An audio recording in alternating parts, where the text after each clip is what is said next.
Salam Bapak Ibu yang luar biasa malam hari ini, murid-murid Kristus. Wah, luar biasa yang tetap setia dalam Bible study.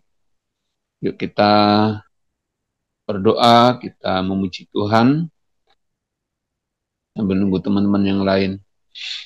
Bapak di surga, kami bersyukur buat malam hari ini, kasih setia anugerah-Mu yang terus melimpah bagi kami ya Tuhan. Mana malam hari ini kami masih ada, masih kuat, semua oleh karena anugerah-Mu. Dan malam hari ini, kami yang rindu firman-Mu, kami yang rindu sabda-Mu Tuhan, perdengarkanlah melalui Bible study malam hari ini. Urapi setiap kami semuanya. Bila kiranya malam hari ini sesuatu yang luar biasa kami peroleh, kami mengerti dengan iman kami. Kepada teman-teman kami yang sebelum sempat bergabung, mungkin dalam persiapan, ataupun dalam kegiatan yang lain, kiranya Roh Kudus membina mereka semuanya, Tuhan. Terima kasih, kami serahkan dari awal ini, pertengahan dalam pengajarannya, bahkan sampai selesainya, kami serah kepada Engkau ya Tuhan. Tawan setiap roh, jiwa, dan pikiran kami, sehingga mata hati kami tertuju kepada pengajaran kami menyembah Engkau. Terima kasih Tuhan Yesus. Kita naikkan pujian Ku Rindu Sabdamu, lagu lama dari Pantai Kosta kayaknya. Ku rindu sabdamu, ku rindu firman-Mu, firman Tuhan Yesus yang heran dan penuh kuasa. Berfirmanlah Tuhan, oleh kuasa Roh-Mu, kepadamu kami berserah. Ku rindu sabdamu, ku rindu sabdamu, ku rindu firman-Mu, firman Tuhan Yesus yang heran dan penuh kuasa. Berfirmanlah Tuhan, oleh kuasa Roh-Mu, kepadamu kami berserah. Berfirmanlah, berfirmanlah Tuhan. Roh Kudus urapi hamba-Mu. Berfirmanlah, berfirmanlah Tuhan. Ku rindu menikmati sabda-Mu. Berfirman, berfirmanlah, berfirmanlah Tuhan.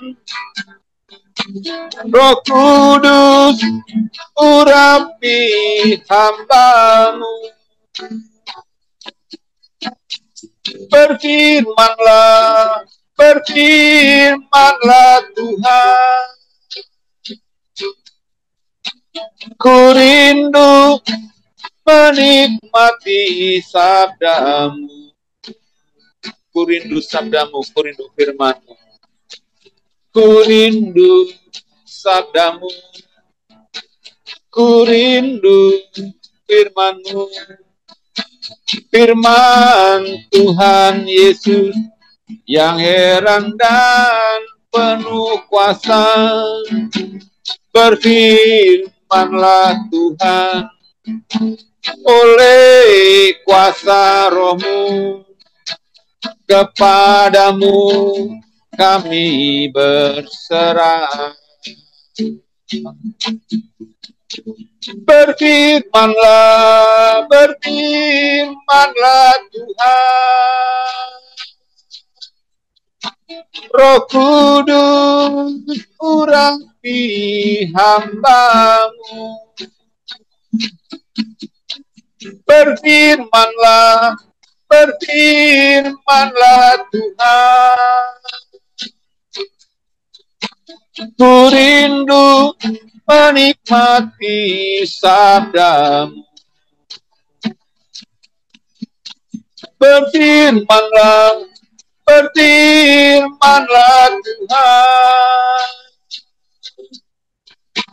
Roh Kudus urapi hamba-Mu. Berfirmanlah, berfirmanlah Tuhan. Ku rindu menikmati sabda-Mu. Sekali lagi kita naikkan pujian ini. Ku rindu sabda-Mu. Ku rindu sabda-Mu. Ku rindu firman-Mu. Firman Tuhan Yesus yang heran dan penuh kuasa. Berfirmanlah Tuhan oleh kuasa Roh-Mu. Kepadamu kami berserah. Berfirmanlah, berfirmanlah Tuhan. Roh Kudus urapi hamba-Mu. Berfirmanlah, berfirmanlah Tuhan. Ku rindu menikmati sabda-Mu. Berfirmanlah, berfirmanlah Tuhan. Roh Kudus urapi hamba-Mu. Berfirmanlah, berfirmanlah Tuhan. Ku rindu menikmati sabda-Mu. Sekali lagi katakan berfirman, berfirmanlah, berfirmanlah Tuhan. Roh Kudus urapi hamba-Mu. Berfirmanlah, berfirmanlah Tuhan. Ku rindu menikmati sabda-Mu. Ku rindu menikmati sabda-Mu. Ku rindu menikmati sabda-Mu.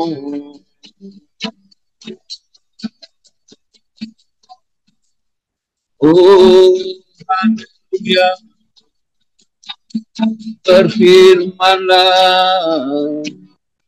kami yang haus, kami yang rindu akan firman-Mu Tuhan.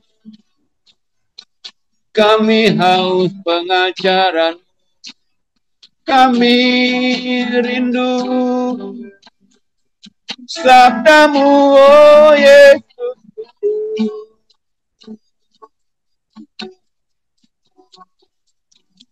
Terpujilah Engkau, Allah yang berkuasa.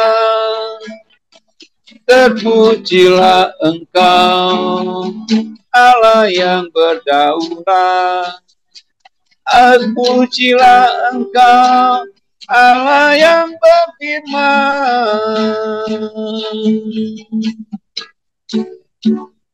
Sungguh ku bersyukur padamu, Sungguh ku bersyukur akan kasih setiamu. Terima kasih Tuhan buat penyertaan-Mu. Terima kasih Yesus buat pemeliharaan-Mu. Kami ada hari ini semua karena anugerah-Mu yang besar dan ajaib. Sungguh kami bersyukur, sungguh kami bangga akan Engkau, oh Yesus Tuhan. Sebab tiada Allah yang seperti Engkau, tiada Tuhan yang seperti-Mu, ajaib dan besar. Terima kasih, penuhi kami dengan firman-Mu Tuhan. Jamah kami, penuhi kami dengan Roh-Mu.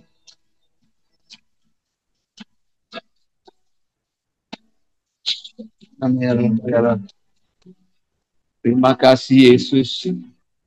Terima kasih Roh Kudus. Terima kasih.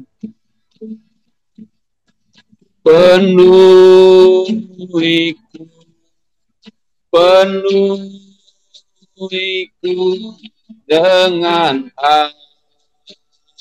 hadirat-Mu. Urapiku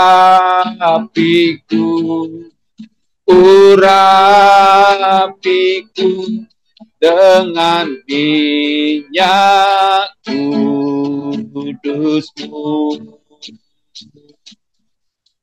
Penuhiku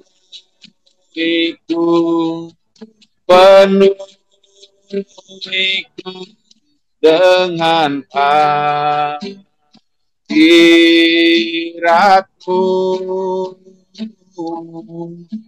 Urapiku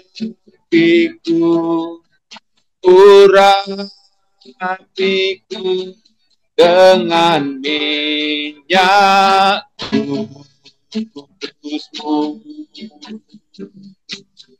Dengan minyak kudus-Mu. Dengan minyak kudus-Mu.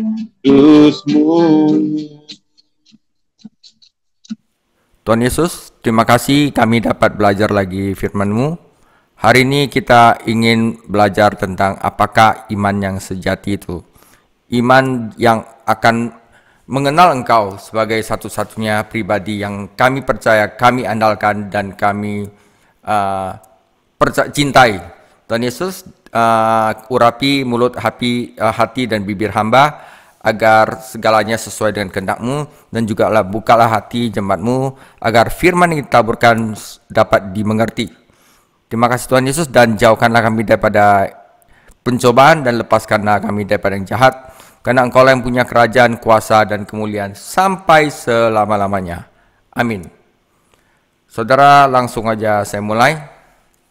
Saudara, kadang-kadang kita bilang kita beriman, tapi kadang-kadang kita tidak tahu apa itu iman. Di sini kita akan belajar yang lebih dalam lagi tentang iman. Saudara, apakah itu iman? Apakah itu iman itu perasaan, tebakan? Apakah iman adalah pendapat yang Anda miliki tentang hal-hal rohani? Apakah iman adalah lompatan buta di mana Anda nggak tahu faktanya? Apakah iman dengan taruhan di mana Anda bertaruh pada Yesus untuk berjaga-jaga jika dia nyata? Apakah iman adalah fantasi yang membuat Anda lebih bahagia tetapi tidak berdasarkan pada kenyataan? Apakah iman adalah harapan menginginkan sesuatu sedemikian rupa sehingga menjadi kenyataan?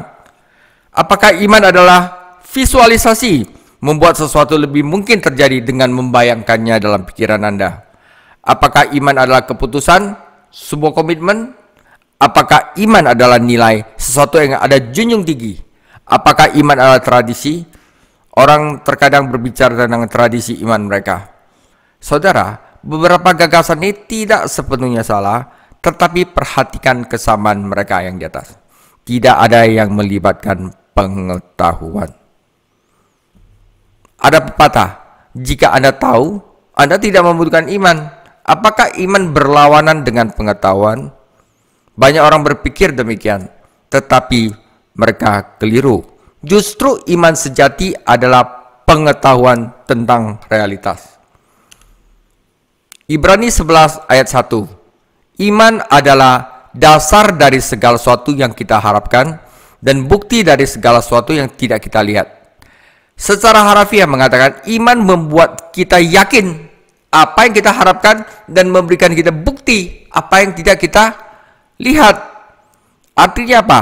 Ada sesuatu yang dapat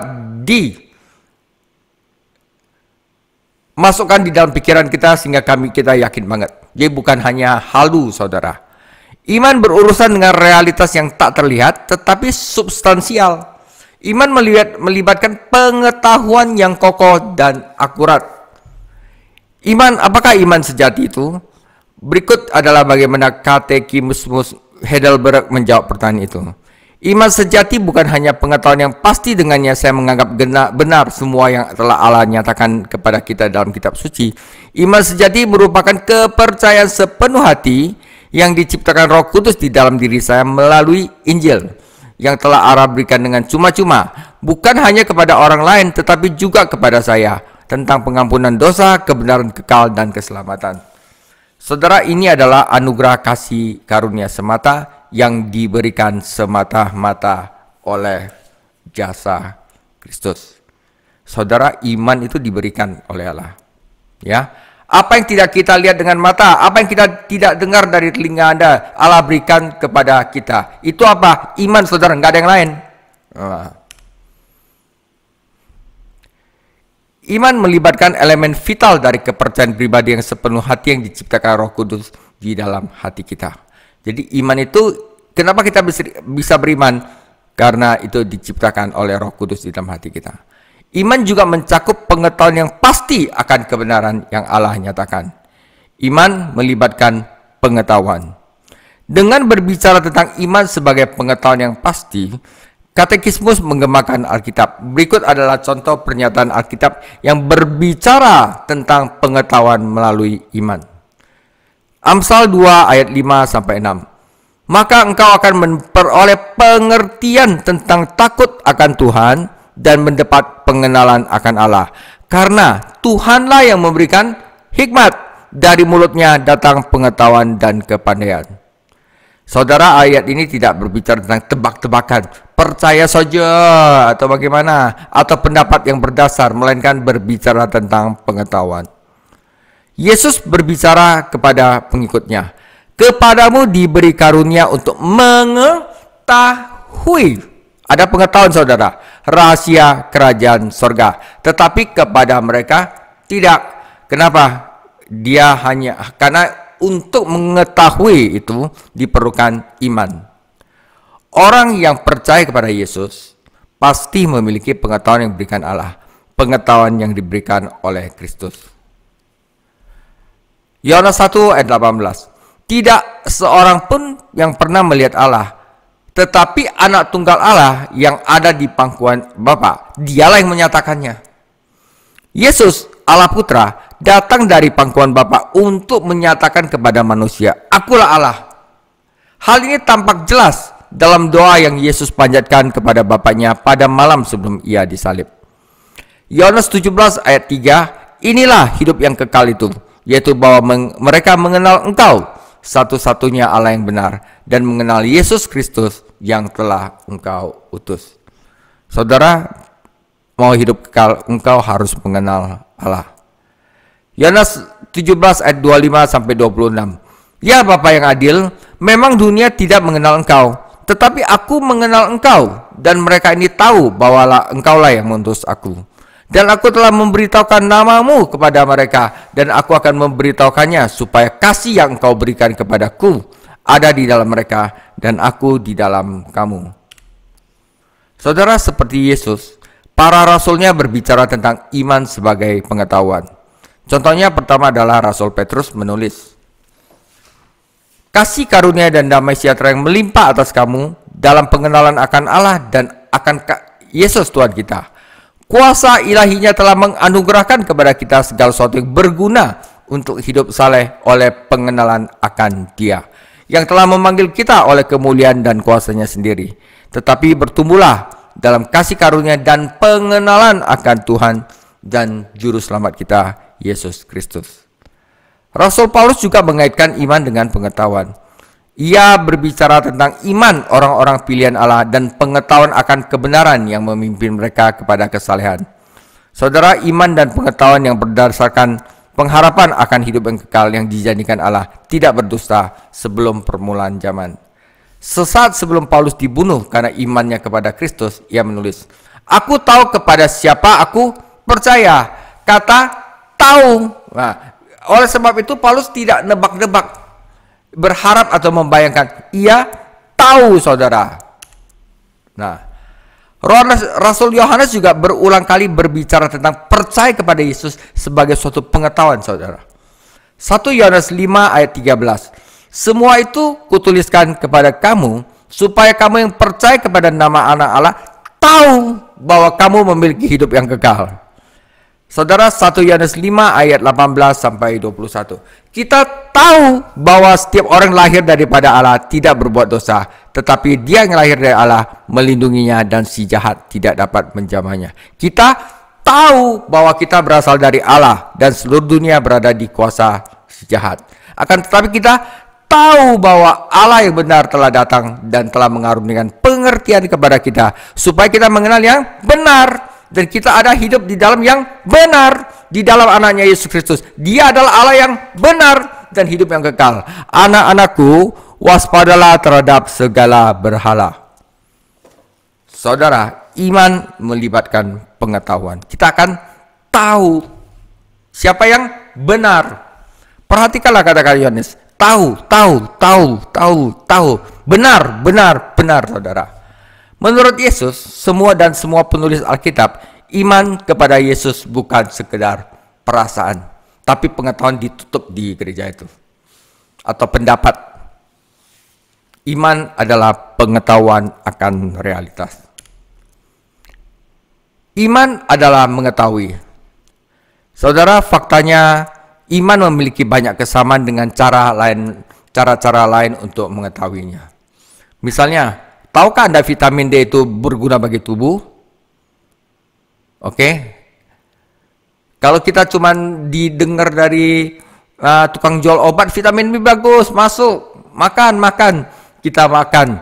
Dan tuh nanti ada tukang obat lain, kamu salah, vitamin B, D nggak bagus, lu salah, kamu dibohongin. Kamu akan lebih cepat berpindah pikiran kamu, karena kamu tidak memiliki pengetahuan tentang vitamin D. Percaya kepada vitamin D, berarti saat orang ngomong vitamin B bagus, kamu research apa kegunaannya, apa toksisitasnya, bagaimana saya harus makannya berapa, dan untuk itu saya harus bagaimana. Kamu akan mengetahui, saudara. Kalau enggak, orang lain ngomong yang lain, kamu akan kena. Ya, saudara, kita akan belajar pada malam ini 4 cara kita dapat menerima sesuatu untuk mengetahuinya, ya. Salah satu cara kita mengetahui sesuatu adalah menerima aja. Menerima sebagai sesuatu yang sudah pasti tanpa perlu bukti apapun. Ya, dan ini memang kebanyakan orang akan mulai dari sini. Kita hanya mengetahuinya. Kita menjadikan sebagai titik awal dan standar untuk mengevaluasi hal-hal lain yang kita yakini. Kita sudah mengetahui beberapa hal tidak secara khusus bersifat Kristen sebagai sesuatu yang sudah pasti. Demikian pula kita mengetahui beberapa kebenaran Kristen sebagai sesuatu yang sudah pasti yang tidak memerlukan bukti lebih lanjut. Itu cara pertama. Terima aja dari orang lain. Oke? Tapi tidak cukup sampai sana. Cara lain kita mengetahui sesuatu adalah melalui kesaksian. Ya, Pertama, terima begitu aja, orang ngomong terima begitu aja. Kedua adalah melalui kesaksian. Banyak dari apa yang kita ketahui tentang kehidupan dan dunia datang melalui penerimaan kesaksian. Mempercayai apa yang dikatakan kepada kita, belajar dari orang lain, menerima pengetahuan mereka dan menerapkannya untuk diri sendiri. Demikian pula banyak dari apa yang kita ketahui tentang Tuhan kadang-kadang datang dari penerimaan kesaksian orang lain. Saudara, cara ketiga untuk mengetahui adalah untuk melalui indera kita. Kita memiliki kemampuan yang memberi kita pengetahuan tentang hal-hal di sekitar kita dan di dalam diri kita. Kita memiliki indera perasa seperti melihat, mendengar, mengecap, mencium atau menyentuh. Karena kita memiliki indera perasa seperti ingatan dan logika. Ketika kemampuan-kemampuan ini bekerja dengan baik dalam lingkungan yang tepat, mereka akan memberi kita pengetahuan. Wah, setelah melihat, wah, iman juga melibatkan kemampuan yang memberi kita pengetahuan ketika kita bekerja yang baik dalam lingkungan yang tepat. Ya. Cara keempat untuk mengetahuinya adalah melalui hubungan. Kita mengenal orang lain melalui interaksi pribadi, melalui hubungan kita dengan mereka dan hubungan mereka dengan kita. Melalui kita kongko-kongko, telepon, cari pendapat kamu gimana ya, kita akan mengenal orang itu melalui percakapan dan komunikasi. Begitu pula dengan Tuhan. Mengenal Tuhan melibatkan hubungan melalui interaksi pribadi, lewat doa dan firman Tuhan. Oke saudara, ini adalah 4 cara kita untuk mengetahui. Pertama, terima begitu aja dari apa yang orang katakan. Ya biasa anak kecil kan, kalau bapak mamanya, ini kamu gak boleh makan karena akan gini-gini, dia terima aja. Oke, mari kita bahas masing-masing dari keempat cara mengetahui ini secara lebih mendalam dan terperinci. Kita akan melihat bagaimana iman kita dapat tumpang tindih, nambah, terkadang melampauinya. Oke, step pertama, cara pertama kita untuk menerima suatu pengetahuan adalah yang terberi. Ini adalah titik awal dan standar. Saudara, semua pengetahuan dimulai dengan menerima beberapa hal sebagai yang terberi. Pra-anggapan ini, prinsip-prinsip atau asumsi-asumsi awal ini tidak memerlukan bukti. Pra-anggapan ini merupakan dasar untuk mengetahui hal-hal lain dan merupakan standar untuk mengevaluasi gagasan-gagasan lain. Yang terberi atau prinsip-prinsip awal meliputi, dunia ini nyata. Indera saya mengalami hal-hal yang nyata. Pikiran saya dapat mengetahui kebenaran. Pak Sony itu nyata, bukan sekedar ilusi. Ingatan benar-benar terjadi. Beberapa hal benar dan yang lain salah. Kita menerima yang terberi tanpa bukti. Adakah yang telah membuktikan kepada Anda bahwa dunia ini nyata atau indera Anda mengalami hal-hal nyata? Tidak, Anda tahu begitu aja. Adakah yang telah membuktikan kepada Anda bahwa Anda tidak hanya memimpikan segalanya? Tidak, Anda tidak menunggu bukti bahwa dunia ini nyata dan indera Anda berhubungan dengan hal-hal nyata. Anda hanya mengasumsikan hal-hal ini dan Anda benar. Adakah yang telah memberikan bukti kepada Anda? Adakah yang telah membuktikan kepada Anda bahwa pikiran Anda dapat mengetahui kebenaran? Tidak, Anda mengasumsikan hal ini. Sebelum Anda dapat mengetahui apapun, Anda harus berasumsi bahwa Anda memiliki pikiran yang mampu mengetahui berbagai hal. Adakah yang membuktikan kepada Anda bahwa orang lain itu nyata dan bukan sekedar ilusi dalam pikiran Anda? Enggak, apakah saya perlu bukti bahwa Pak Sony itu adalah orang, benar-benar orang, bukan makhluk dari angkasa luar? Tidak usah, tidak. Saya tahu Pak Sony itu nyata tanpa perlu bukti. Anda tidak perlu bukti dan argumen sebelum Anda tahu bahwa mereka nyata. Anda menganggapnya sebagai sesuatu yang pasti bahwa orang yang Anda temui benar-benar ada di luar pikiran Anda. Adakah yang membuktikan kepada Anda bahwa ingatan Anda benar-benar terjadi?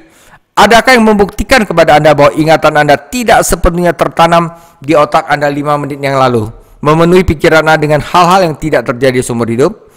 Anda tidak memiliki bukti bahwa ingatan Anda terhubung dengan masa lalu yang nyata. Anda harus berasumsi demikian. Anda menganggapnya sebagai sesuatu yang pasti dan Anda benar melakukannya. Adakah yang membuktikan kepada Anda bahwa kebaikan itu baik dan kekejaman itu jahat, bahwa kesetiaan itu baik dan pengkhianatan itu jahat?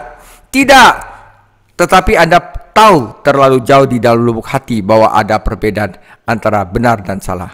Itu sudah pasti dan tidak perlu dibuktikan. Beberapa pengetahuan terpenting yang kita harus terima sebagai sesuatu yang pasti tanpa bukti. Pengetahuan harus dimulai dari suatu tempat.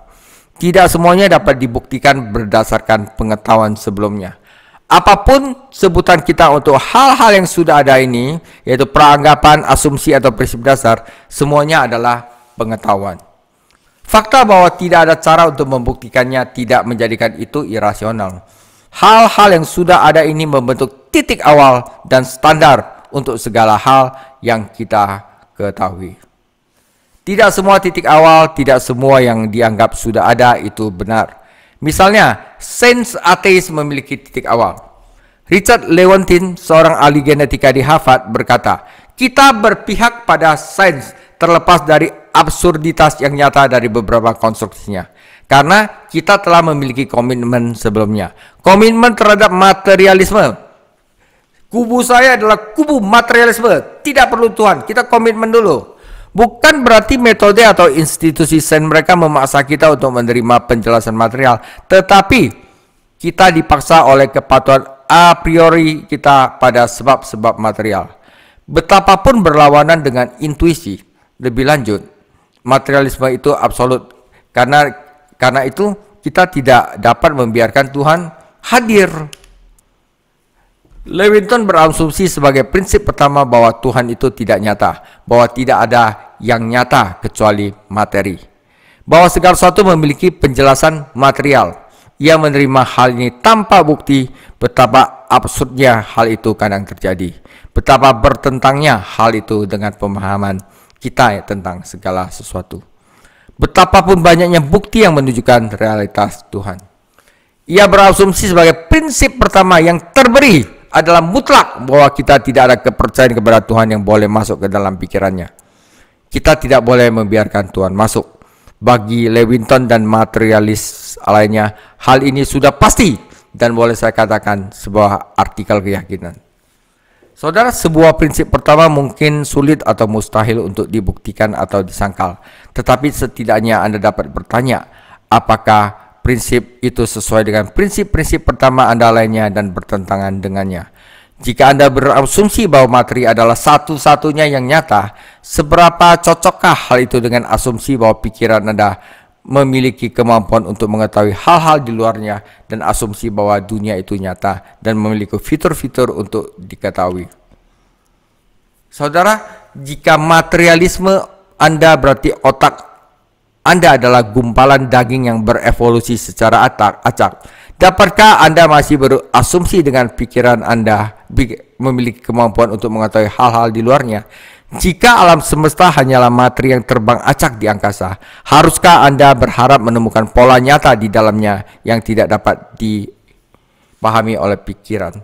Saudara, jika Anda berasumsi tidak ada pikiran yang menciptakan alam semesta, asumsi itu bertentangan dengan asumsi bahwa pikiran Anda memiliki kemampuan untuk mengetahui bahwa dunia dapat diketahui. Ya, jika Anda dapat berpikir bahwa dunia ini tidak ada pikiran atau firman yang menciptakannya, maka pikiran Anda sendiri untuk mengetahui bahwa dunia nyata itu sudah bertabrakan dengan pikiran Anda. Prinsip pertama materialisme ateistik Lewontin bertentangan dengan prinsip-prinsip pertama yang esensial bagi pengetahuan apapun. Pikiran itu sendiri adalah tindakan iman bahwa pikiran dapat mengetahui sesuatu. Ya, sia-sia saja membicarakan alternatif antara akal dan iman. Menegaskan bahwa pikiran kita memiliki hubungan dengan realitas adalah tindakan iman. Jika Anda seorang skeptis, cepat atau lambat Anda bertanya pada diri sendiri, mengapa segala sesuatu harus berjalan dengan benar? Bahkan observasi atau deduksi, mengapa logika yang baik tidak boleh menyesatkan seperti logika yang buruk? Keduanya adalah gerakan-gerakan dalam otak kera yang kebingungan. Di sisi lain, iman kepada Sang Pencipta adalah prinsip dasar yang mendukung prinsip lainnya. Jika kita mulai dengan Tuhan, kita tidak dapat menghancurkan pemahaman. Kita akan memperoleh pemahaman. Saudara, Bapak Gereja kita Saint Augustine berkata, aku percaya agar aku dapat mengerti, bukan aku mengerti agar aku dapat percaya. Ya. Anselmus yang hidup 1000 tahun setelah kebangkitan Yesus berbicara tentang iman yang mencari pemahaman. Saudara, Alkitab sendiri mengatakan dalam Ibrani 11 ayat 3, karena iman kita mengerti. Karena iman kita barusan tahu bahwa alam semesta telah dijadikan oleh firman Allah. Sehingga apa yang kita lihat telah terjadi dari apa yang tidak dapat kita lihat. Dengan iman kita mengerti. Dengan iman kita memperoleh pengetahuan. Iman tidak menghancurkan pikiran. Iman akan mendatangkan pengertian. Dengan iman kita mengerti bahwa kita memiliki pikiran yang dapat mengetahui dan dunia dapat diketahui. Iman mengakui Yesus sebagai Dia yang menciptakan seluruh dunia dan dengan hikmat-Nya, dan Dia memberikan hikmat kepada pikiran manusia. Iman tidak harus membuktikan keberadaan Tuhan. Kepercayaan kepada Tuhan dapat menjadi prinsip pertama, sebuah titik awal. Itu bukan menciptakan Tuhan yang tidak ada, itu mulai dengan Tuhan yang ada. Setiap orang kalau misalnya ditanya apakah Anda percaya kepada Tuhan, saya tahu Tuhan itu ada. Ya, cuma dia nggak tahu Tuhan yang mana, saudara. Saudara, imajinasi memproyeksikan gambaran-gambaran yang tidak nyata dari pikiran dan berusaha mengaitkan realitas kepadanya. Halu, saudara. Iman tidak menciptakan apapun. Iman hanya mengandalkan yang sudah ada. Tuhan dan dunia spiritual itu nyata. Kita dapat mengandalkannya. Dengan keyakinan yang sama kita mengandalkan dunia yang kita kenal di sekitar kita. Hal-hal spiritual ada di sana yang mengundang perhatian kita dan menentang kepercayaan kita. Ya, adalah rasional untuk mengandaikan beberapa hal sebagai sesuatu yang pasti tanpa bukti apapun. Berpikir harus dimulai dari suatu tempat. Kita tidak dapat menghindari prinsip-prinsip dasar. Kita hanya membutuhkan prinsip-prinsip dasar yang kuat. Memulai dengan peranggapan yang tepat memberi kita fondasi kokoh untuk pengetahuan lain dan tolak ukur untuk mengevaluasi beberapa klaim. Mengingat bahwa Tuhan menciptakan alam semesta, bahwa Tuhan menciptakan pikiran kita, kita memiliki prinsip dasar yang sesuai dan mendukung prinsip-prinsip dasar lainnya. Seperti asumsi bahwa pikiran kita memiliki kemampuan untuk mengetahui dan bahwa dunia itu nyata, serta memiliki pola-pola yang dapat diketahui. Mengetahui dengan iman tumpang tindih dengan cara-cara mengetahui lainnya. Hal ini tentu saja berlaku untuk peranggapan. Kita semua, baik yang religius maupun tidak, menerima berbagai keyakinan sebagai sesuatu yang sudah pasti, sebagai peranggapan yang tidak memerlukan bukti.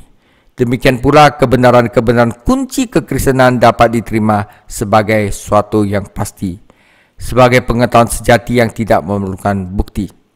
Wahyu Allah dalam firman yang tertulis, Alkitab dan dalam firman yang hidup, Yesus dapat diterima sebagai iman, dengan iman sebagai sesuatu yang sudah pasti. Sebagai prinsip-prinsip pertama untuk mendasari pandangan dunia kita dan menyediakan standar untuk memutuskan apa lagi yang benar. Anda tidak perlu membuktikan bahwa wahyu Allah itu benar. Anda dapat menjadikannya sebagai titik awal. Apa yang bisa menjadi titik awal yang lebih baik? Apa yang lebih pasti daripada kebenaran Allah sendiri? Iman dapat menerima segala sesuatu, menerima sebagai sesuatu yang sudah pasti realitas Allah, karya ciptanya, dan Yesus sebagai orang yang telah menetapkan pola dan logika dari semua realitas. Mempercayai hal-hal yang sudah pasti ini bukan sekedar opini. Itu adalah pengetahuan yang kuat tentang kebenaran yang kokoh. Saudara, hal kedua yang kita dapat terima sebagai pengetahuan adalah melalui kesaksian, saudara. Kesaksian adalah area lain di mana pengetahuan melalui iman tumpang tindih dengan cara-cara pengetahuan lainnya. Banyak dari kita yang ketahui melalui kesaksian, mempercayai apa yang dikatakan kepada kita. Di masa kecil kita belajar banyak dari orang tua dan anggota keluarga. Seiring kita tumbuh dewasa, pengetahuan kita tentang matematika, sains, dan sejarah sebagian besar berdasarkan penerimaan apa yang diajarkan guru dan buku. Pengetahuan kita tentang mengasuh anak, berkebun, memasak, berbisnis, banyak hal lainnya berasal dari penerimaan apa yang dikatakan kepada kita oleh orang lain. Beberapa skeptis bersikeras, tidak rasional mempercayai sesuatu hanya karena orang lain memberitahu Anda. Anda perlu menemukannya dan membuktikannya sendiri. Tetapi tidak rasional untuk mempercayai semua kesaksian. Menolak semua yang dikatakan kepada Anda akan membuat Anda menjadi orang bodoh. Sangat sedikit dari apa yang Anda ketahui tentang matematika, sains, bisnis, dan mengasuh anak berasal dari penemuan atau eksperimentasi pribadi Anda sendiri. Kadang-kadang kita perlu percaya kepada orang dan menerima kesaksian dari orang. Jika Anda bersikeras untuk tidak mempercayai apapun kecuali Anda temukan mengalami pengamatan pribadi, maka Anda akan memiliki sebagian kecil dari pengetahuan yang tersedia bagi Anda. Mempercayai kesaksian orang-orang dapat diandalkan adalah cara yang sangat penting untuk mengetahui. Saudara, kalau saya baca buku Kristen, saya nggak sembarang baca, saudara. Buku-buku tahun 2000, abad 20 itu saya nggak baca. Saya baca bukunya itu ya, buku abad ke-16, saudara. Buku-buku tentang Puritan. Karena di situ ditulis bahwa ini adalah masyarakat yang melakukan hidup yang saleh. Saya nggak baca buku sekarang itu, saya nggak ada yang saya baca, saudara. Ya, karena itu akan membuat kita percaya, saudara. Ya, saudara, bahkan dalam kasus pengadilan, pengetahuan kita seringkali berasal dari kesaksian. Hakim mau tahu dia benar atau enggak berasal dari kesaksian. Jika kita mengabaikan kesaksian di pengadilan dan di tempat lain dalam hidup, kita tidak akan tahu banyak. Kita perlu menerima kesaksian. Ya. Jika mempelajari banyak bidang kehidupan dari kesaksian orang-orang yang dapat diandalkan saja tidak apa-apa, mengapa tidak belajar tentang Tuhan dan jalan-jalannya dengan menerima kesaksian dan mempercayai apa yang orang lain katakan kepada kita? Banyak dari kita mengenal Tuhan dan bagaimana Dia berhubungan dengan kita dengan belajar dari orang tua dan teman, terutama saudara, orang yang dapat dipercaya. Jangan semua orang kita anggap percaya. Mereka memberitahu kita banyak hal yang tidak kita ketahui, dan melalui kesaksian mereka, kita mengetahui hal-hal itu sendiri.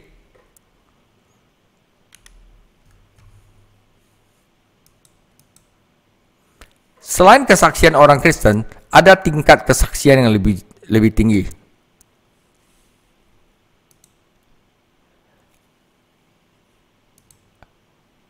Ada tingkat kesaksian yang jauh lebih tinggi. Sorry sebentar. Alkitab memberikan kesaksian dari para penulisnya tentang Tuhan dan tindakannya di dalam Kristus.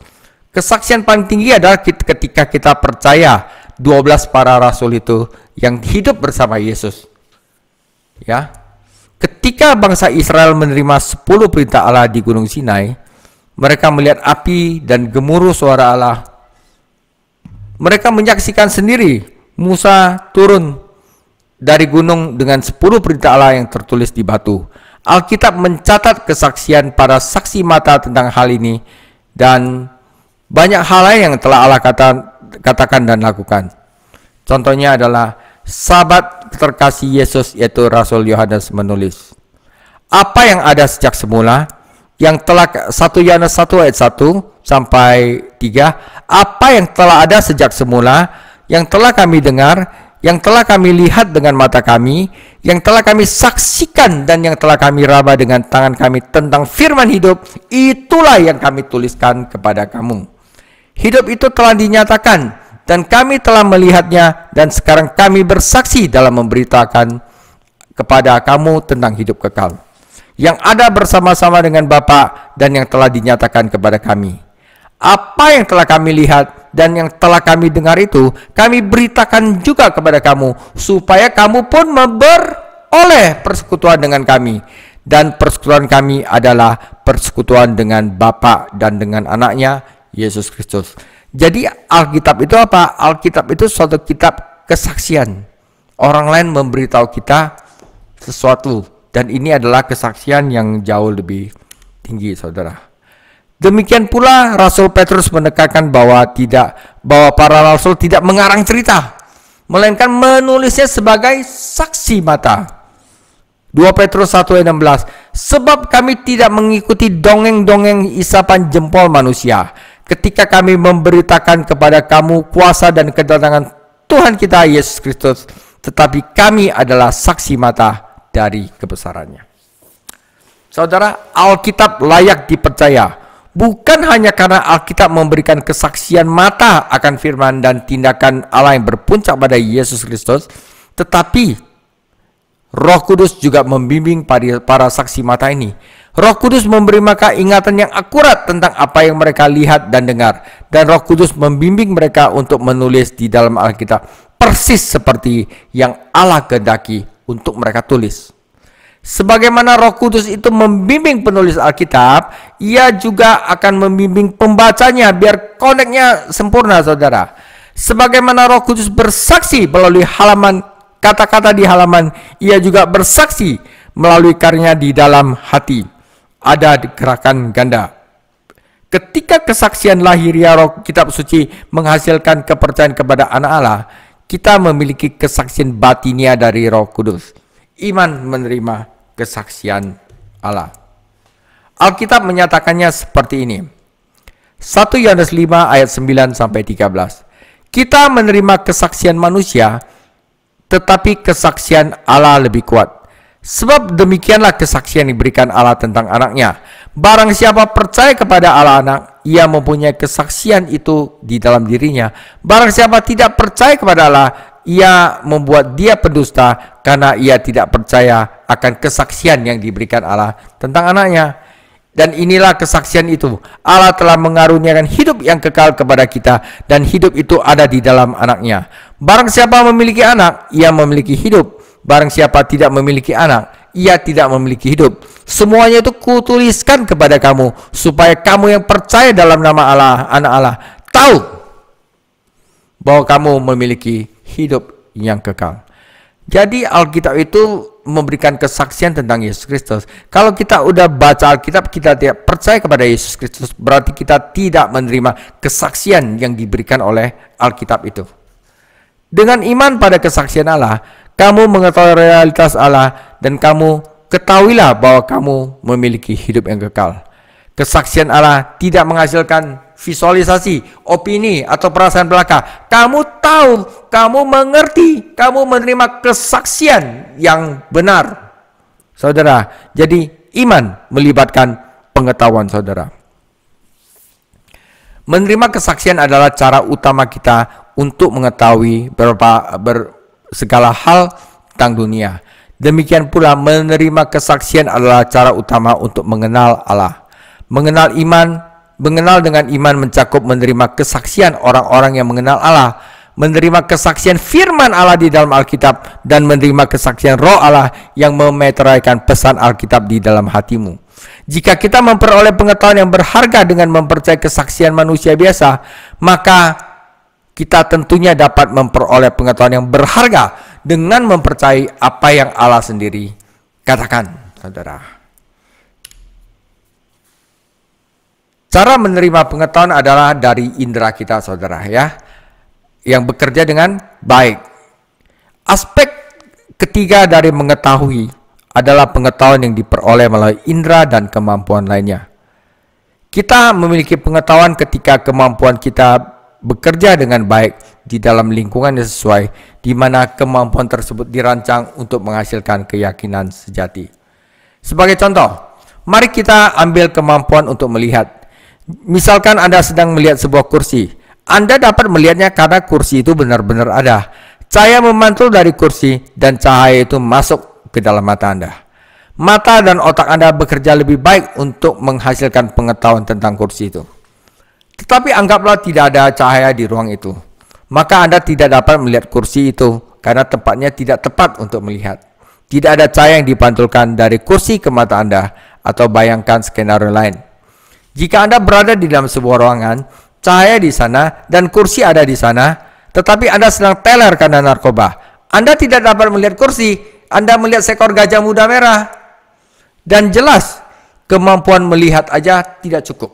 Untuk menghasilkan pengetahuan sejati, kemampuan melihat Anda harus beroperasi dalam lingkungan yang tepat, ada cahaya, dan kemampuan Anda harus bekerja dengan baik. Anda harus lagi waras. Indera kita memberikan kita akses ke berbagai jenis pengetahuan. Kita memiliki indera perasa seperti melihat, mendengar, mengecap, mencium, dan menyentuh. Kita memiliki indera mental seperti ingatan dan logika. Ketika indera-indera ini berfungsi dengan baik di lingkungan yang tepat, indera-indera ini akan memberi kita pengetahuan. Hal ini berlaku untuk mengetahui secara umum, juga berlaku untuk mengetahui melalui iman. Anda mungkin berpikir bahwa iman sama sekali berbeda dengan pengetahuan yang diperoleh melalui indera-indera lainnya. Tetapi bagaimana jika kita memiliki indera untuk merasakan Tuhan? Bagaimana iman adalah indera kita yang dirancang untuk menghasilkan pengetahuan tentang Tuhan? Saudara, iman adalah indera kita yang dirancang untuk menghasilkan pengetahuan tentang Tuhan.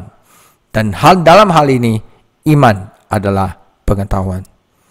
Indera fisik melibatkan organ-organ yang menerima signal. Anda hanya dapat melihat jika Anda memiliki mata yang berfungsi dan cahaya dari suatu objek mencapai Anda. Jika Anda hanya mendengar, jika Anda memiliki telinga yang berfungsi, Anda akan mendengar jika Anda memiliki telinga yang berfungsi dan sesuatu mengirimkan gelombang suara. Anda hanya mengecap jika indera perasa Anda berfungsi dan ada sesuatu di mulut Anda.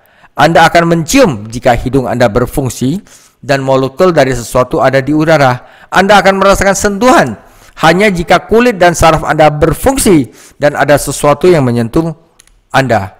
Begitulah cara kerja tubuh kita. Organ-organ ini, organ-organ yang menerima sinyal dari sesuatu dari luar. Hal serupa terjadi dengan indera kita untuk mengenal Tuhan. Alkitab menggunakan bahasa indera tentang menerima sinyal dari Tuhan. Kecaplah dan lihatnya betapa baiknya Tuhan itu.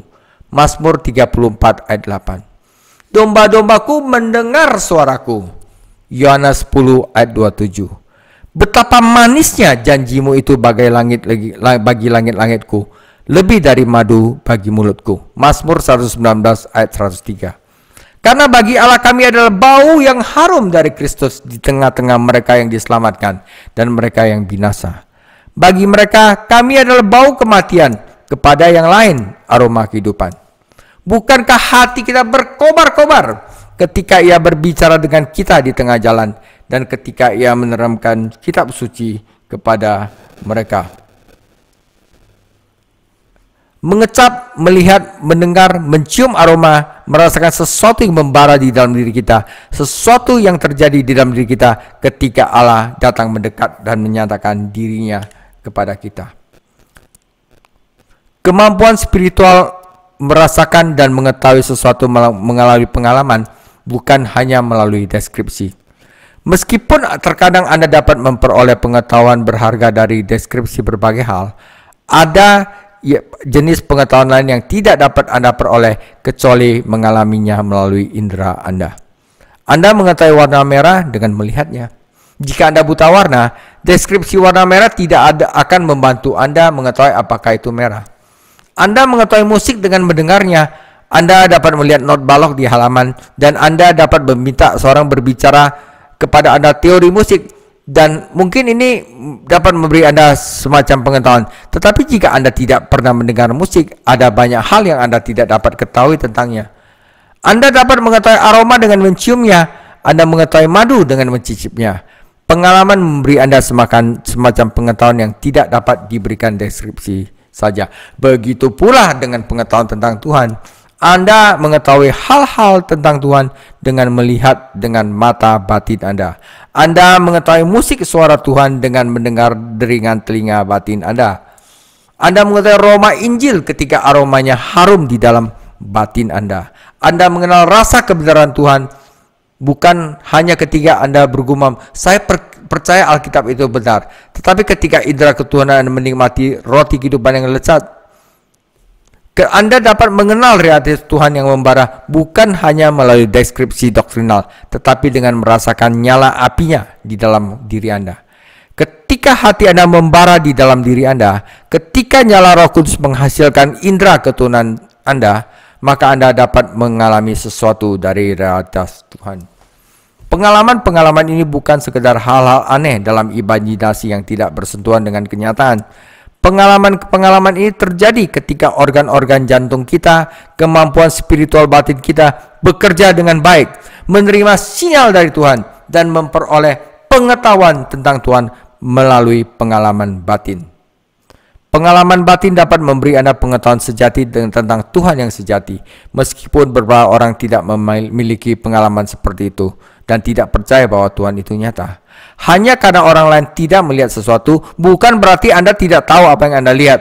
Terkadang kita menganggap pengetahuan sebagai sesuatu yang seharusnya dapat diketahui atau dibuktikan kepada semua orang, kepada orang lain. Namun mungkin saja Anda dapat melihat Grand Canyon dan mengetahui kemegahannya, sementara yang lain tidak melihatnya karena mereka buta atau karena mereka berada ribuan mil dari Grand Canyon. Ada beberapa jenis pengetahuan yang tidak dialami dan diketahui semua orang. Dengan iman, orang Kristen dapat melihat realitas ilahi, meskipun orang lain tidak bisa melihatnya. Penglihatan kita adalah pengetahuan meskipun orang tidak percaya. Orang tidak percaya tidak memiliki mata yang diperbaharui atau tidak memiliki terang Allah. Alkitab berkata, kita tahu bahwa kita adalah anak-anak Allah dan seluruh dunia berada di bawah kuasa di jahat. Yang lain tidak tahu. Saudara, ada banyak hal yang tidak dapat diketahui orang selama mereka berada di bawah kendali si jahat. Allah dunia ini, yaitu setan, telah membutakan pikiran orang-orang tidak percaya, sehingga mereka tidak melihat cahaya Injil tentang kemuliaan Kristus yang ada gambaran Allah. Hanya karena orang lain tidak setuju, tidak semua orang setuju dengan Anda, bukan berarti Anda tidak mengetahui apa yang Anda ketahui melalui iman. Saudara, iman melihat dan iman mengetahui. Sebab Allah yang berfirman, dari dalam gelap akan bercahaya terang, telah membuat terangnya bercahaya di dalam hati kita, supaya kita beroleh terang dari pengetahuan tentang kemuliaan Allah yang nampak pada wajah Kristus. 2 Korintus 4:6. Ketika Allah membuat terangnya bercahaya di dalam hati Anda, indera kealahan Anda akan mengetahui bahwa Allah itu nyata dan mulia, bahwa Kristus adalah wahyunya. Yesus berkata, berbahagialah orang suci hatinya, karena mereka akan melihat Allah. Iman melihat dan iman tahu. Rasul Paulus menulis, aku berdoa supaya Allah Tuhan kita Yesus Kristus, yaitu Bapa yang mulia itu, memberikan kepadamu roh hikmat dan wahyu untuk mengenal Dia dengan benar, dan supaya Ia menjadikan mata hatimu terang, sehingga kamu dapat mengerti pengharapan apakah yang tergantung dalam panggilannya, betapa kayanya kemuliaan bagian ditentukannya bagi orang-orang kudus, dan betapa hebat kuasanya bagi kita yang percaya, sesuai dengan kuasanya yang tak tertandingi. Tuhan telah menciptakan kita dengan mata di dalam hati kita, sebuah cara untuk merasakannya. Setiap orang memiliki indera akan Tuhan. Kita semua memiliki mata di dalam hati kita. Namun beberapa mata tidak akan membantu jika mata tersebut tidak berfungsi dengan baik. Beberapa orang mungkin buta, yang lain mungkin menderita katarak parsial atau perlu diangkat agar katarak tersebut dapat melihat jelas dan sempurna. Mereka yang belum pernah mengenal Tuhan membutuhkan mata hati mereka yang terbuka. Kita yang mengenal Tuhan dan sudah percaya membutuhkan mata batin kita terbuka lebih lebar lagi. Kita berdoa agar Tuhan membuat mata batin kita lebih tajam, dan agar Dia memberikan lebih banyak terang kepada mata tersebut, sehingga kita dapat mengenalnya lebih baik daripada yang sudah kita kenal. Dengan iman, mata hati kita melihat apa yang tidak dapat dilihat oleh bola mata biasa. Dengan iman, mata kita melihat Tuhan itu nyata dan bahwa Tuhan memberi upah. Barang siapa berpaling kepada Allah, ia harus percaya bahwa Dia ada, bahwa Dia memberi upah kepada orang-orang yang sungguh mencari Dia. Ibrani 11 ayat 6. Musa adalah seorang pria yang melihat realitas dan upah Allah. Musa menganggap penghinaan karena Kristus sebagai kekayaan lebih besar daripada semua harta di Mesir, sebab pandangannya tertuju pada upah. Ia seperti melihat Dia yang tidak kelihatan. Sungguh ungkapan yang luar biasa. Melihat Dia yang tidak kelihatan. Anda tidak melihatnya dengan mata kepala sendiri karena Dia tidak kelihatan, tetapi Anda melihatnya dengan mata hati Anda. Dan apa yang Anda lihat? Anda melihat bahwa lebih baik menderita bersama Kristus daripada memiliki semua harta Mesir. Anda melihat bahwa Kristus di kayu salib jauh lebih baik daripada dunia di atas tahta. Pengetahuan sejati datang ketika kemampuan Anda bekerja dengan baik. Iman adalah tindakan dari indera ketuhanan Tuhan yang dilahirkan kembali, yang menerima pewahyuan diri Tuhan. Roh Kudus menciptakan iman dengan menghidupkan kembali indera ketuhanan dan menyampaikan kebenaran Injil sedemikian rupa, sehingga Anda menerima fakta-faktanya. Mengetahui bahwa fakta-fakta itu dimaksudkan agar untuk Anda secara pribadi dan bersukacitalah di dalam Tuhan dalam hal-hal besar Injil. Dosa membutakan indera ketuhanan dan mendistorsinya secara parah. Namun Tuhan memperbaharui indera ketuhanan Anda dan berkomunikasi dengannya. Tuhan memberi Anda indera bukan hanya karena Dia nyata, baik, penuh kasih, dan membawa keselamatan, tetapi Dia melakukan ini untuk Anda. Ketika indera rohani Anda bekerja dengan baik dan Tuhan mengirimkan sinyal kepada Anda, maka apa yang Anda ketahui melalui iman adalah pengetahuan sejati. Iman memampukan indera rohani kita berfungsi. Ketika iman cacat, akibatnya adalah ketidakpekaan batin dan mati rasa terhadap hal-hal rohani. Masalah kita adalah kita telah membentuk kebiasaan berpikir yang buruk. Kita telah terbiasa menganggap dunia yang kasat mata sebagai nyata dan meragukan realitas dunia lainnya. Dosa telah begitu mengaburkan lensa hati kita sehingga kita tidak bisa melihat realitas lain itu. Kota Tuhan yang bersinar di sekitar kita. Jiwa memiliki mata untuk melihat dan telinga untuk mendengar. Mereka mungkin lemah karena tidak lama digunakan, tetapi melalui sentuhan Kristus yang memberi hidup, mereka kini hidup dan mampu melihat dengan tajam dan mendengar dengan peka. Saat kita mulai berfokus pada Tuhan, hal-hal rohani akan terbentuk di depan mata batin kita. Kesadaran akan Tuhan yang baru akan menguasai kita dan kita mulai merasakan, melihat dan merasakan Tuhan secara batinnya yang adalah hidup dan segalanya bagi kita. Awe Tozer. Ketika daya rohani kita bekerja dengan baik, ketika indera ketuhanan kita sehat dan Tuhan memancarkan cahayanya ke dalam hati kita, maka iman kita akan mengenal Tuhan. Saudara, pengetahuan ini sama nyatanya dengan pengetahuan apapun yang diperoleh melalui indera fisik kita. Saudara, bagian terakhir adalah tentang kita dapat mengetahui dengan berhubungan. Selain hal-hal yang diberikan, kesaksian, dan kemampuan indera kita, ada area keempat di mana pengetahuan melalui iman tumpang tindih dengan cara kita mengetahui hal-hal yang lain, yaitu dengan hubungan. Kita mengenal orang lain melalui interaksi. Jika saya mengenal seorang teman, saya tidak bertanya kepada teman itu, apakah kamu ada? Bisakah kamu membuktikan realitasmu kepadaku? Tidak, saya akan berinteraksi dengan teman itu. Dia berinteraksi dengan saya dan kami berkomunikasi. Begitu pula dalam berrelasi dengan Tuhan. Ketika Tuhan berbicara kepada saya dan saya berbicara kepadanya dalam doa, kita sedang berinteraksi. Kita mengenal Tuhan yang personal melalui interaksi, melalui kesadaran akan diri lain yang memperkenalkan dirinya kepada kita dan menarik kita untuk mengenalnya. Hampir setiap orang di dunia memiliki sedikit pemahaman tentang realitas Tuhan. Hati nurani memberitahu kita rasa benar atau salah berakar pada seseorang memegang kita pada standarnya. Terkadang ketika kita berada dalam realitas ciptaan yang fantastik, bintang, gunung, air terjun, bayi yang baru lahir, kita merasakan kekaguman dan rasa syukur yang melampaui apapun dalam ciptaan. Kita tahu bahwa kita berada di dalam hadirat seseorang yang jauh lebih besar daripada apa yang diciptakannya. Inilah pengetahuan sejati, dan pengetahuan kita tentang Allah jauh melampaui itu. Dengan iman, kita tahu apa yang telah Allah lakukan bagi kita di dalam Yesus Kristus. Menebus dosa-dosa kita, memperhitungkan kehidupan Yesus yang sempurna bagi kita, dan menjadikan pendamping kita setiap hari. Kita menerima ini dengan iman, dan kita menghadap tata Allah dalam doa.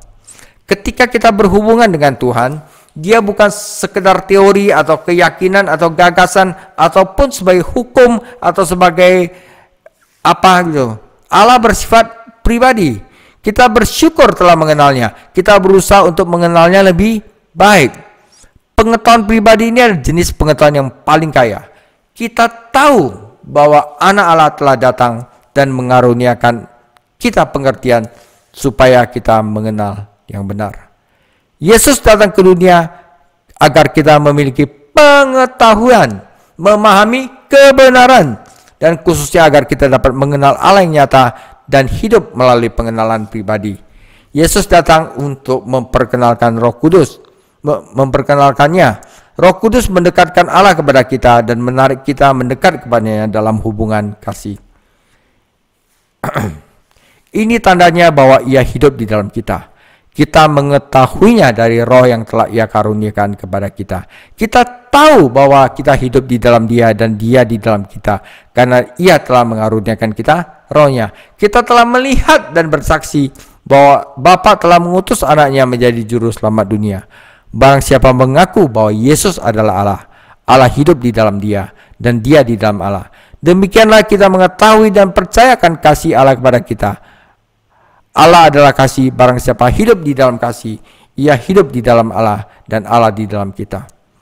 Saudara, dari semua cara mengenal dengan iman, yaitu dengan menerima begitu saja dengan terberi, dengan kesaksian, dengan indera, inilah yang terdalam dan yang terindah. Dengan berhubungan, dengan berinteraksi dalam kasih dengan Allah yang telah mengasihi kita sejak kekal, dan mengenal lebih baik Allah yang telah mulai menyatakan dirinya kepada kita. Sungguh melegakan mengetahui bahwa Tuhan telah mengenal kita sepenuhnya. Tidak ada hal tentang kita yang akan mengejutkannya, bahwa Dia mengasihi kita meskipun kita tahu ada hal-hal yang buruk, bahwa Dia menciptakan di dalam kita semakin hal-hal yang lebih baik dimiliki Yesus, dan bahwa Dia menggerakkan kita untuk mengasihinya juga. Iman bukannya lawan dari pengetahuan. Jangan kita, nggak penting itu pengajaran, jangan saudara. Iman adalah pengetahuan. Iman adalah pengetahuan. Dalam hal mengetahui sesuatu secara umum, kita mengandalkan hal-hal yang diberikan, kesaksian, kemampuan indera, dan hubungan. Mengetahui dengan iman, knowing by faith, mencakup, menggabungkan, atau melampaui hal-hal ini. Kita menerima beberapa hal yang diberikan dan menganggapnya benar, tanpa pertanyaan, tanpa bukti, adalah rasional untuk menerima realitas Tuhan dan hal-hal yang diwahyukan Allah sebagai titik awal, sebagaimana hal-hal yang diberikan tidak memerlukan bukti.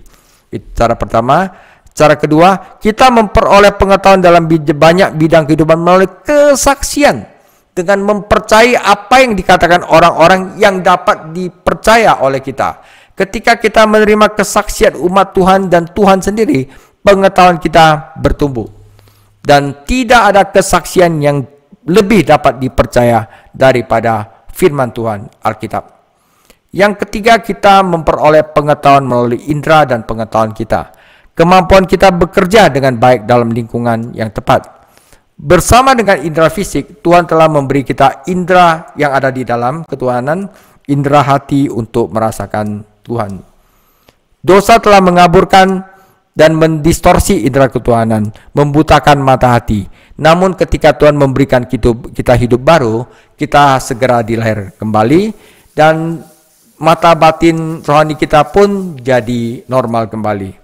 Jadi Roh Kuduslah yang memulihkan kemampuan rohani itu, sehingga kita merasakan realitas Tuhan. Kita melihat terangnya, kita mengecap kebaikannya, kita mendengar suaranya, kita menghirup aroma harumnya, kita merasakan sentuhan dan apinya ada di dalam kita. Melalui Roh Kudus, indera ketuhanan kita bekerja dengan baik. Tuhan bersinar semakin terang, dan sehingga kita melihatnya dengan lebih utuh dan lebih jelas. Saudara, dan cara dan bentuk pengetahuan tinggi adalah berrelasi, hubungan, doa, dan baca firman Tuhan. Sebagaimana kita mengenal orang lain melalui interaksi pribadi, demikian juga pengetahuan tentang Tuhan datang melalui interaksi pribadi. Mengasihi, dikasihi, berbicara, mendengarkan Dia. Iman adalah pengetahuan yang mencakup, menggabungkan, dan melampaui keempat elemen pengetahuan yang lebih umum ini. Dengan iman kita menerima firman Tuhan yang tertulis Alkitab dan firman Tuhan yang hidup Yesus sebagai titik awal standar kebenaran kita. Kita percaya Yesus, kita menerima firman Tuhan. Kita menerima kesaksian, kita merasakan kemuliaan dengan indera batin kita, dan sekarang kita merangkul hubungan interaksi Tuhan dengan kita. Alvin Plantinga adalah seorang spesialis epistemologi, yaitu studi tentang bagaimana kita mengetahui apa yang kita ketahui. Ia menunjukkan bagaimana mengetahui dengan iman serupa beberapa hal cara-cara mengetahui lainnya. Pada saat yang sama, ia menunjukkan bagaimana mengetahui melalui iman melampaui semua jenis mengetahui lainnya. Penutup saudara, sorry agak panjang. Iman adalah pengetahuan. Iman adalah pengetahuan tentang jenis khusus tertentu. Iman istimewa setidaknya dalam dua hal. Pertama, apa yang diketahui memiliki signifikan yang menakjubkan, tentu saja yang terpenting yang mungkin diketahui seseorang. Kedua, iman diketahui melalui proses kognitif yang luar biasa atau mekanisme penghasil keyakinan. Keyakinan Kristen diwahyukan kepada pikiran kita melalui Roh Kudus yang mendorong di dalam diri kita, yaitu keyakinan akan pesan utama kitab suci.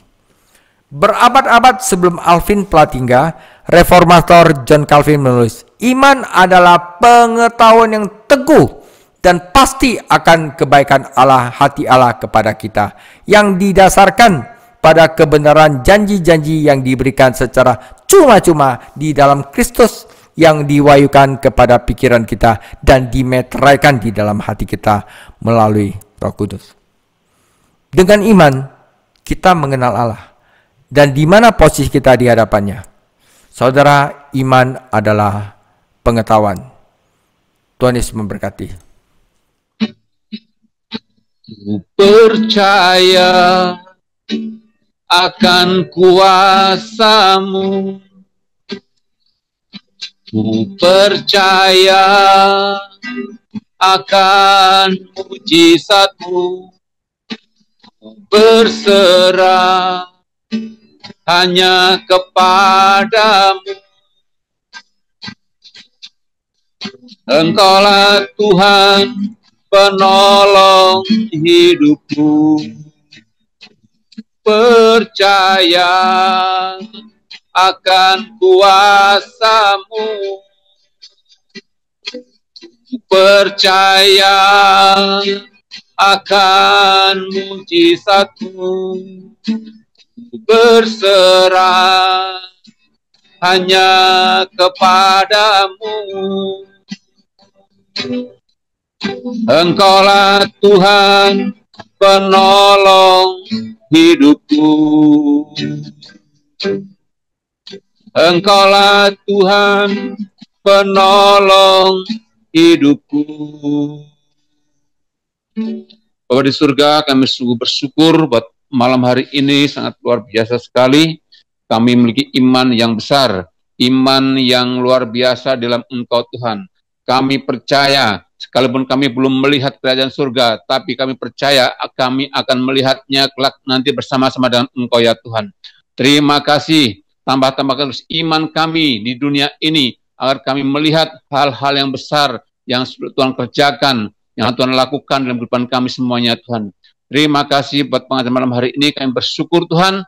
Urapi terus hamba-Mu, Pastor David Chang, pengajaran-pengajarannya, kiranya bila roh, hikmat, dan wahyu senantiasa menjadi dalam bagian kehidupannya, sehingga apa yang saat ini Tuhan yang diajarkan, membawa kami semakin hari semakin melihat, semakin percaya, kami semakin beriman kepada Engkau, dan kami sangat berserah kepada-Mu Tuhan, dan kami senantiasa belajar untuk tetap setia kepada Engkau, sebab upah yang kami nantikan adalah hal yang lebih mulia dari segala-galanya. Terima kasih, kami bersyukur pada malam hari ini. Terima kasih bahwa malam hari ini kami mengakhiri Bible Study, kami menerima berkat yang daripada Engkau. Silakan Pak David, udah berkat. Semoga Allah damai sejahtera mengaruniakan kamu dan menguduskan kamu seluruhnya, dan semoga roh, jiwa, dan tubuhmu terpelihara sempurna dengan tak bercacat pada kedatangan Yesus Kristus Tuhan kita, dan kasih karunia Tuhan Yesus dari sekarang sampai selamanya selalu menyertai kami. Tuhan Yesus memberkati. Amin. Tuhan Yesus memberkati. Terima kasih Pak David, memberkati. Pak Yang memberkati. Pak Sony.